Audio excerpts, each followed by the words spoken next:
Hello and welcome to another update. In this one I'll be covering the whole front line. We'll be starting out in the Luhansk front, where the Russian forces are conducting offensive operations in the direction of Novoselivsk as well as Selmahivka.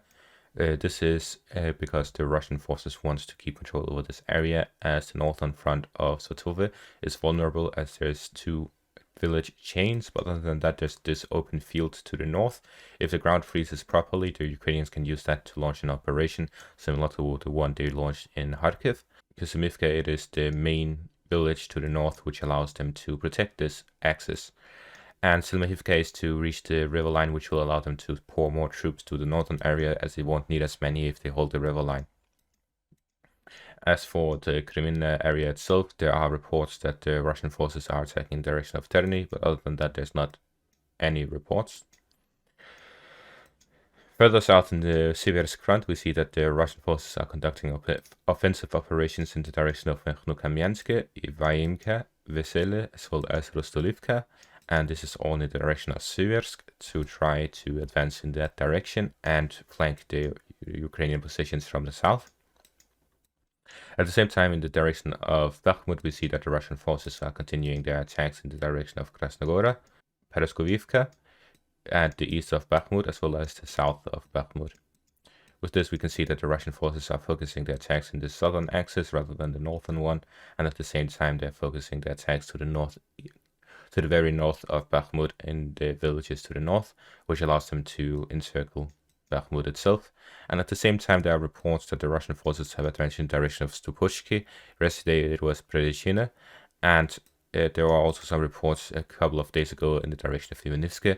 Most likely they're trying to test the defenses and are trying to expand their zone of control to this area so that they can get proper fire control over the whole highway instead of just parts of it. While in the Donetsk front itself, we see that the Russian forces are attacking in three directions. Straight ahead into Pervomaiske, to the north against Novobakhmutivka, and to the west and south against Marinka. So this is very interesting because all of these three are the main areas, including Krasnohorivka being the four main areas. Novobakhmutivka allows the Russian forces to go around the same with Vodian and encircle Avdiivka, which is the heavily fortified city to the northwest of Donetsk. Then we have Pervomaiske, which is this long village, which allows the Russian forces to, again, further encirclement of Avdiivka, as well as moving into this open fields to encircle Krasnohorivka. And it is the same if they manage to capture Marinka, it will allow them to attack from the southern flank. So essentially what they're doing is that they're trying to cover the flanks of the Ukrainian army and attack from these positions, which will allow them to encircle rather than break through Ukrainian positions, which is why we've seen very limited fighting in Krasnohorivka and Avdiivka, as the Russian forces are just trying to go around these areas, while they have chosen to fight in areas like Pisky, Pervomaiske, Marinka, and Novobakhmutivka. As for the Zaporizhia front itself, fighting continues in the direction of Huliaipole, and then there is very interesting news in the Orikhiv front. First of all, there was a report yesterday by War Council where they claim that the Russian forces have gotten a beachhead in the Kamyansk village, so they have crossed the river line somewhere.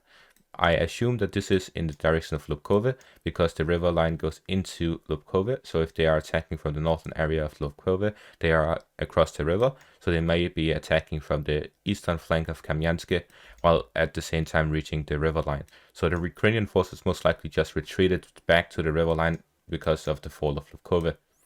So this indicates that the Russian forces are now trying to flank Kamyansk from the east as well as approach it from the south. At the same time, there was reported fighting in the direction of Stepove, Mali, Sherbeki, and Sherbeki. So most likely the Ukrainian forces have sent reinforcements and are trying to hold these locations rather than give them up. And at the same time, fighting continues in Novoanderivka, Novoandenelivka, and Mala Tukmachka, as the Ukrainian forces also send reinforcements to these areas. So the Ukrainian forces have most likely sent reinforcements from the Zaporizhia area and down south to protect this front. And fighting continues in the direction of Huliaipole. And then War Council claims that since there's been so many reinforcements, the Russian forces switched from assault tactics to counter-battery tactics.